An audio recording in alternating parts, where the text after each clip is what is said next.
मराठा आरक्षणाच्या पार्श्वभूमीवर मराठा आंदोलक मनोज जरांगे पाटील यांच्या नेतृत्वाखाली मराठवाड्यात शांतता रॅली सुरू आहे। बीडमध्ये होणाऱ्या शांतता रॅलीच्या पार्श्वभूमीवर जिल्ह्यात चोख बंदोबस्त ठेवण्यात आला आहे। बीड शहरातील मुख्य रस्त्यावर मोठ्या प्रमाणात गर्दी होण्याची शक्यता असून सकाळी 10 ते सायंकाळी 6 वाजेपर्यंत मुख्य रस्ते बंद राहणार आहेत। त्यामुळे जिल्हा दंडाधिकारी बीड यांनी दिलेल्या निर्देशानुसार बीड शहरातील सर्व माध्यमाच्या प्राथमिक उच्च माध्यमिक शाळांना गुरुवारी एका दिवसाची सुट्टी जाहीर करण्यात आली आहे।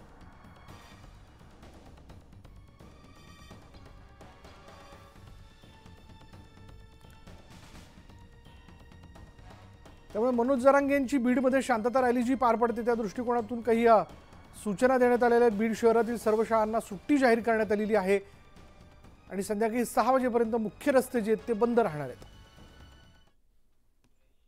अधिक माहिती आपण जाणून घेणार आहोत। आमचे बीडचे प्रतिनिधी सुरेश जाधव आता क्षणाला आपल्या बरोबर आहेत। सुरेश, काय अपडेट याबद्दल? बीडमध्ये आज जी रॅली होती त्या रॅलीच्या अनुषंगाने मराठा समन्वयकांकडून पूर्ण तयारी करण्यात आलेली। छत्रपती शिवाजी महाराज चौकात मोठे व्यासपीठ उभारण्यात आलेले। त्याचबरोबर दुसरी महत्त्वाची गोष्ट म्हणजे रॅलीसाठी परवानगी आहे, मात्र सभा घेण्यासाठी परवानगी नाही, अशा पद्धतीने देखील प्रशासनाकडून सांगितलं जात आहे। मात्र जे समन्वयक आहेत त्या समन्वयकाकडून देखील सांगितलं गेलं की रॅलीची परवानगी या अगोदर आम्ही काढलेल्या होत्या आणि रॅलीला संबोधित करणार आहे, ती स्वतंत्र काही सभा नाही, त्यामुळे इथे सभेला कुठलीही अडचण येणार नाही असं देखील आहे। विशेष म्हणजे बीड शहरातील डॉक्टर बाबासाहेब आंबेडकर यांच्या पुतळ्यापासून ही रॅली सुरू होणार असून सुभाष रोड त्याचबरोबर चौक आणि त्यानंतर छत्रपती शिवाजी महाराज चौकात येणार आहे। 11 वाजता बरोबर ही रॅली सुरू होईल अशा पद्धतीने समन्वयकांचं म्हणणं आहे। मात्र मनोज जरांगे पाटील अद्यापर्यंत बीडमध्ये पोहोचलेले नाही। ते 9, 9:30, 10च्या दरम्यान येथील, आल्यानंतर माध्यमांशी देखील संवाद साधणार आहेत। विशेष म्हणजे या अगोदर जर आपण पाहिलं तर इतर ज्या संवाद बैठका झाल्या होत्या त्यानंतर 23 तारखेला बीडमध्ये इशारा सभा झाली होती। त्याच पद्धतीने आता 13 तारखेला अल्टिमेटम संपतोय आणि अल्टिमेटम संपण्याच्या अगोदरची ही बीडमधली सभा आहे।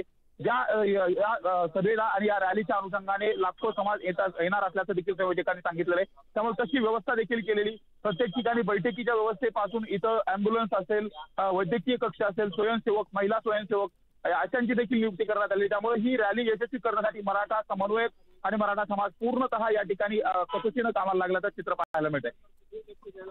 धन्यवाद सुरेश या सगळ्या तपशिलाबद्दल।